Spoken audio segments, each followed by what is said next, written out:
Hi, welcome to my channel. ఈరోజు మనం చెప్పుకోయే కథ పేరు రాజకుమారుల సాహస యాత్ర. పూర్వం విజయనగరం అనే రాజ్యంలో వివేకుడు అనే రాజు ఉండేవాడు. అతనికి అజేయుడు, విజేయుడు అనే ఇద్దరు రాజకుమారులు ఉండేవారు. అజేయుడు పెద్దవాడు, విజేయుడు చిన్నవాడు. వారు కవల సోదరులు. అన్ని యుద్ధ విద్యల్లోనూ ఇద్దరూ సరిసమానులు.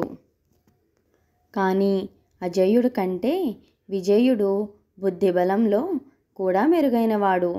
వారు ఇరువురు 2 అందమైన కుక్క పిల్లల్ని కూడా పెంచుకునేవారు.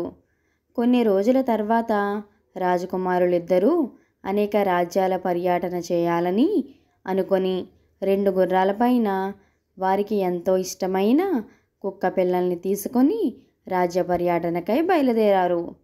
కొద్ది దూరం వెళ్ళేసరికి వారికి 2 వైపులా రహదారులు కనిపించాయి.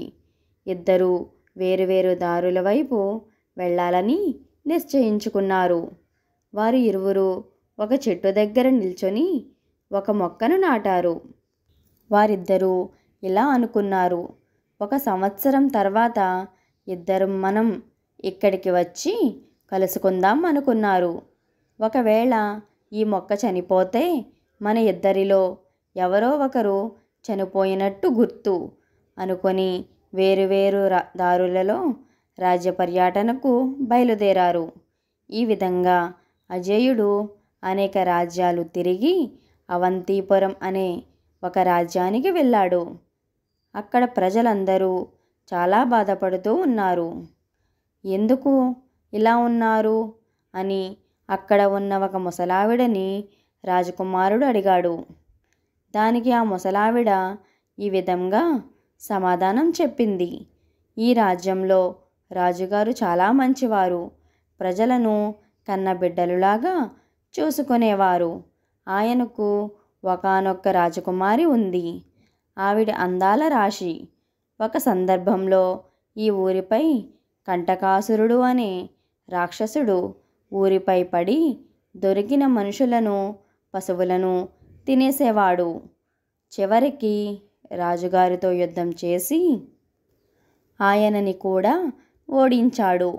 రాజుగారికి ఈ విధంగా ఆజ్ఞాపించాడు, ప్రతిరోజు ఒక ఇంటి నుండి నాకు రకరకాల విందు పదార్థాలు మరియు ఒక మనిషి నా దగ్గరకు ఆహారంగా రావాలి అని చెప్పాడు.